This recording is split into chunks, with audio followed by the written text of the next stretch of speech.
Pandian store serial எபிசோடில் என்ன நடக்க போகுதுங்கிறத இந்த வீடியோவில் பார்க்கலாம்.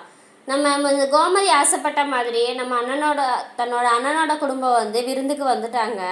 ஆனால் முத்துவேலுக்கு ஒரு மனசார தான் வந்தார். ஆனால் நம்ம சக்திவேல் இவங்களை இப்படியே விடக்கூடாது, விட்டால் மறுபடியும் சொத்துல பங்கு கேட்டுருவாங்க, அதனால இவங்களை இப்படியே விடக்கூடாது அப்படின்னு சொல்லிட்டு ஏதாவது ஒன்று பண்ணணும் அப்படின்னு நினச்சிட்டு நம்ம சக்திவேல் பிளான் போடுறாரு. அதே மாதிரி வீட்டுக்கு எல்லாரும் வந்துட்டாங்க. உட்காந்து சாப்பிட போகிறப்ப நம்ம சக்திவேல் தேவையில்லாத வம்புழுக்கிறாரு. ஏமா ராஜி, நீ ஏன் இப்படி பண்ண, உனக்கு ஒரு மாப்பிள்ளை பார்த்தோமே நானும் அண்ணனும் அப்படிங்கோமே.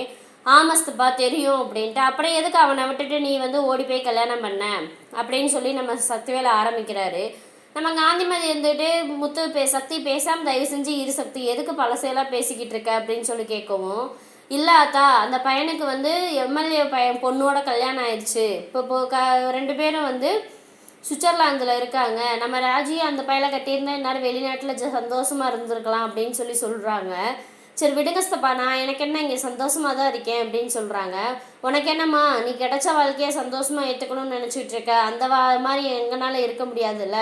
எங்கள் பொண்ணு ஒன்றுமில்லாதவனை கல்யாணம் பண்ணிட்டு இருக்கிறது எங்களுக்கு கஷ்டமாக தானே இருக்கும். அந்தளவுக்கு நாங்கள் உங்களை கேவலமாக வளர்த்துட்டோமா அப்படின்னு சொல்லி நம்ம முத்துவேல் சக்திவேல் பேசிக்கிட்டே இருக்காரு. முத்துவேல் சக்தி பேசாமல் இரு, எதுக்கு தேவையில்லாத பேசிகிட்டு இருக்க அப்படின்னு சொல்லி சொல்கிறாரு. இல்லையே, அண்ணன் மனசு எப்படியே மாறுதே அப்படின்னு நினச்சிட்டு மறுபடியும் தூண்டி விட்டுக்கிட்டே இருக்காங்க. என்னதான் இருந்தாலும் இந்த ஒரு பிச்சைக்கார பயலை கல்யாணம் பண்ணியிருக்கக்கூடாது, உனக்கு நீ எங்கள் குடும்பத்துக்கு நல்லது செய்யணும்னு நீ நினச்சிருந்தேன்னா அப்போ என் பொண்ணு ஓடி போச்சுல்ல, அப்போ நீ என்ன பண்ணியிருக்கணும், கொண்டு என்கிட்ட விட்டுருக்கணும். நாங்கள் காதும் வச்ச மாதிரி அந்த பையனுக்கு கல்யாணம் பண்ணி வச்சுருப்போம்ல. இப்போ நீங்கள் ஏன் இப்படி பண்ண, அப்போ நீ எங்கள் குடும்பத்தை பழி வாங்குறதுக்கோசரம் தான் நீ இந்த எங்கள் பொண்ணை கல்யாணம் பண்ணியிருக்க அப்படின்னு சொல்லி ரொம்ப பேச ஆரம்பிச்சிட்டாரு. உடனே நம்ம காந்திமதியை சொல்லிக்கிட்டே இருக்காங்க, ஏன்டா இப்படி பண்ணுற சக்தி, தயவு செஞ்சு பேசாமல் இருன்னு சொல்லிக்கிட்டே இருக்காங்க. அப்பயும் கேட்கவே இல்லை. கேட்காம சக்திவேல் மறுபடியும் பிரச்சனை பண்ணணுன்ட்டு பேசிக்கிட்டே இருக்காரு. நம்ம கோமதி இருந்துக்கிட்டு, நான் ஒன்றும் அப்படியெல்லாம் என் பிள்ளைகளை வளர்க்கலனே அப்படின்னு சொல்லி அவங்களும் சொல்கிறாங்க. ஆனால் யாருமே கேட்குற மாதிரி தெரியல. நம்ம பழனி இருந்துக்கிட்டு, ஏனே நீ வெளிநாட்டில் பொண்ணை கட்டி கொடுத்துருந்தேன்னா நீ நினச்சோன்னு போய் பார்க்க முடியுமா, அது மட்டும் இல்லாமல் கட்டி கொடுத்து அனுப்பிவிட்டு ஐயோ நம்ம பொண்ணை போய் பார்க்க முடியலேன்னு உட்காந்து கவலைப்பட்டுக்கிட்டு இருப்பேன். ஆனால் இப்போ அப்படி இல்லை, ஜன்னலை திறந்து விட்டால் கூட உன் பொண்ணு தெரியும், பார்த்துக்கலாம்ல, இந்த மாதிரி வாய்ப்பு யாருக்கு கிடைக்கும் அப்படின்னு பேச்சை மழுப்பி பார்க்குறாங்க. அப்பயும் இது பண்ணவே இல்லை. அப்புறம் நம்ம சுகன்யா நம்ம சக்திவேலுக்கு சப்போர்ட் பண்ண, மாமா என்ன சொன்னார், சும்மா யதார்த்தமாக தானே பேசுகிறாரு, அது தப்புன்னா அவர் பேசாமல் இருந்துட்டு போகிறாரு அப்படிங்கும்.